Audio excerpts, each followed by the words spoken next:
सभापति महोदय, आज महामहिम राष्ट्रपति जी के अभिभाषण पर इस सदन में चर्चा हो रही है। चर्चा में सरकार का पक्ष और विपक्ष दोनों हम सुन रहे हैं। मैं एक घटना का जिक्र करना चाहता हूं। मेघालय का एक गांव जो बांग्लादेश भारत के बॉर्डर पर है, कोंगथोंग, इसे मैंने गोद लिया। जब मैं उस गांव में गया तो वहां राजनीतिक गतिविधियां नहीं थी, ना कांग्रेस थी, ना भारतीय जनता पार्टी थी, ना नेशनल पीपुल्स पार्टी थी। यह बात इसलिए महत्वपूर्ण है कि गांव के लोगों का विचार जानने के लिए कोई राजनीतिक दबाव उन पर नहीं था, राजनीतिक प्रभाव नहीं था। अभी मैं 3 दिन पहले फिर इस गांव में गया। गांव के लोगों से चर्चा हुई, वे खासी बोलते हैं। मैंने पूछा कि आपको क्या पब्लिक डिस्ट्रीब्यूशन सिस्टम से चीज़ें मिलती हैं? तो चावल को खासी में खाओ बोलते हैं। उन्होंने बोला, खाओ मोदी, यानी मोदी का चावल हम तक पहुंच रहा है। भारत और बांग्लादेश के बॉर्डर पर स्थित उस गांव में जहां पर कोई राजनीतिक गतिविधि नहीं है, जो लोग आजादी के बाद 7 दशकों से भारतीय गणतंत्र का हिस्सा बनना चाहते थे, हिस्सा बने हुए थे, लेकिन भारतीय गणतंत्र वहां तक नहीं पहुंच रहा था। इसलिए नरेंद्र मोदी जी के शासन को, नरेंद्र मोदी जी को जानना है तो दिल्ली, मुंबई, कलकत्ता से बाहर निकलकर कोंगथोंग, कालाहांडी जाना पड़ेगा और वहां जाकर नरेंद्र मोदी की क्या शख्सियत है इसे समझना पड़ेगा। अब तक गणतंत्र के साथ तंत्र हावी था, गण नीचे था। मैं एक ऐसी घटना का जिक्र करना चाहता हूं जिसने पूरे देश में एक अधिष्ठान परिवर्तन कर दिया। कहा जाता है कि चावल का एक दाना पके हुए और कच्चे चावल की प्रकृति बताता है। इस देश में 1954 में पद्म अवार्ड शुरू किया गया था। क्या दूसरे नंबर पर बुलाना? यह उस स्थिति में शुरू किया गया था जब संविधान सभा ने राय बहादुर और खान बहादुर के टाइटल को समाप्त कर दिया था। फंडामेंटल राइट्स में 16(1) लागू करके हमारे बीच कोई डिस्क्रिमिनेशन नहीं होगा। लेकिन 1954 में हमारी सरकार ने सोचा कि जो लोग सार्वजनिक जीवन में ऐसा काम करते हैं जिससे समाज का हित हो, राष्ट्र का हित हो, राष्ट्र का संवर्धन हो, ऐसे लोगों को टाइटल नहीं, अवार्ड देना चाहिए।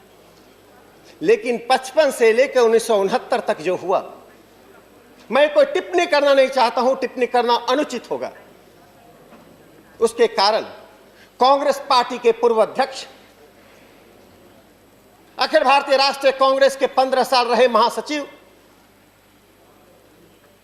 और सोशलिस्ट नेता जेबी कृपलानी को 1969 में पार्लियामेंट के अंदर एक बिल लाना पड़ा, प्राइवेट मेंबर बिल लाना पड़ा, conferment of decoration of person abolition award, abolition bill.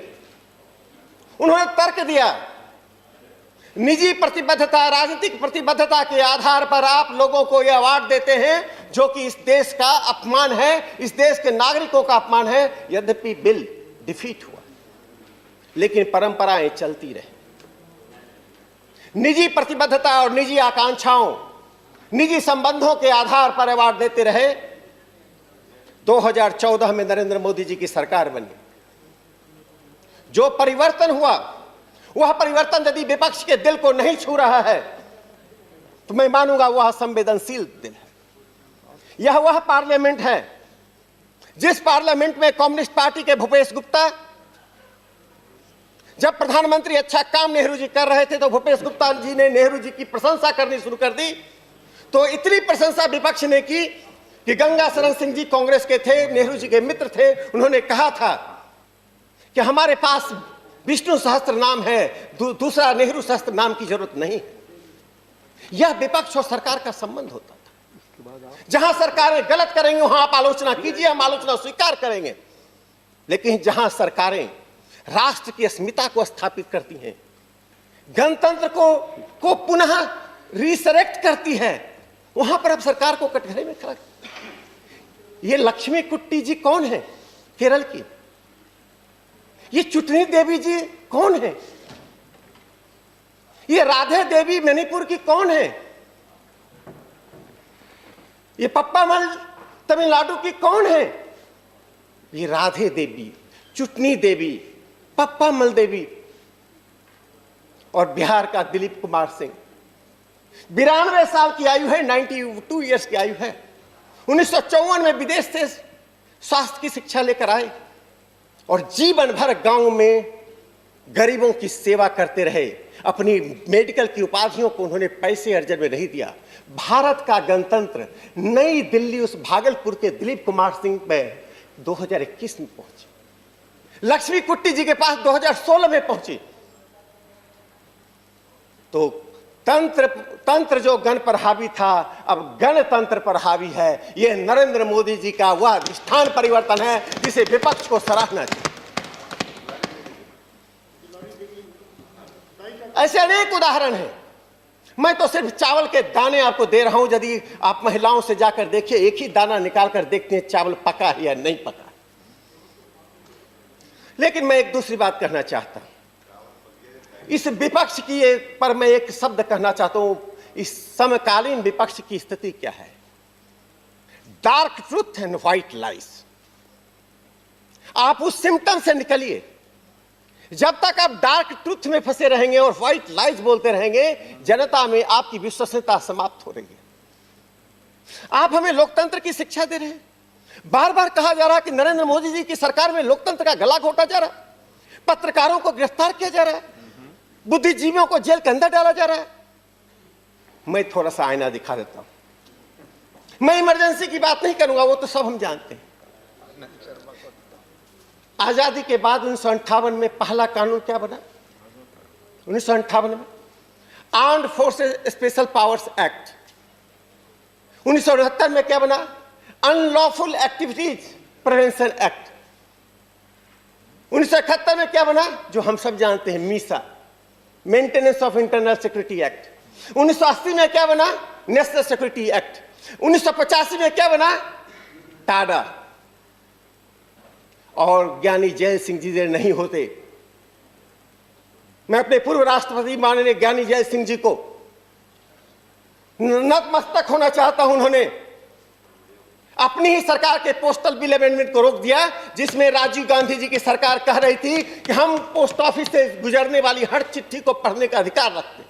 फिर से लाने की कोशिश की और आप हमें कह रहे हैं टाडा के अंतर्गत 53,000 लोगों को जेल में डाला गया, 53,000 लोगों को।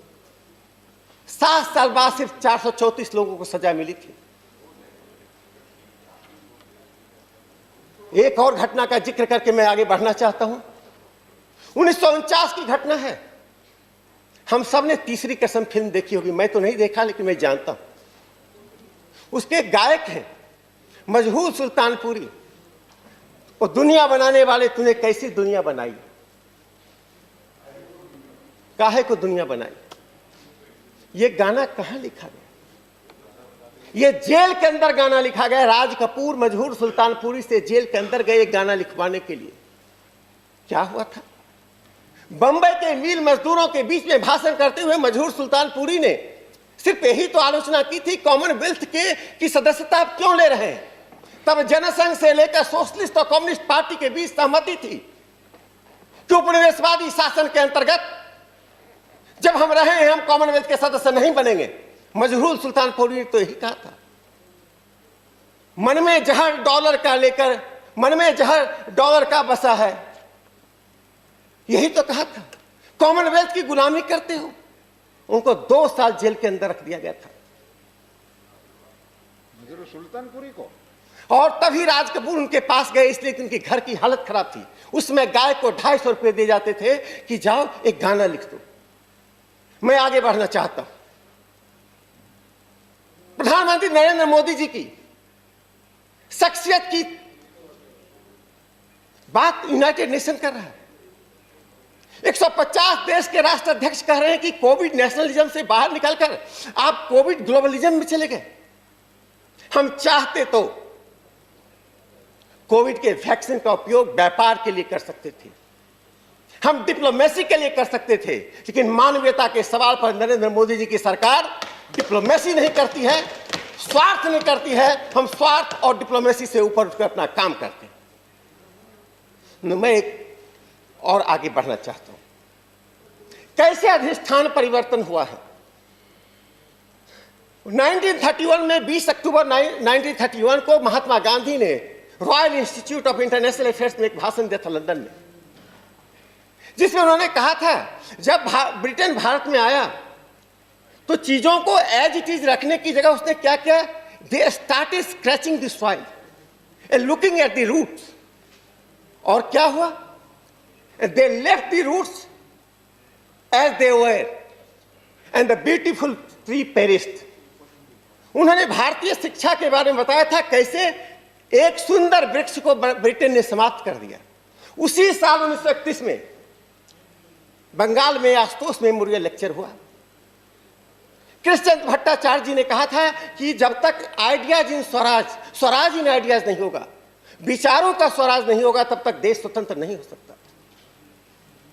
गुलामी किस प्रकार से विचारों और संस्कृति में आती है उसका उन्होंने विवेचन किया था, भाषा के द्वारा, संस्कृति के द्वारा, विचारों के द्वारा।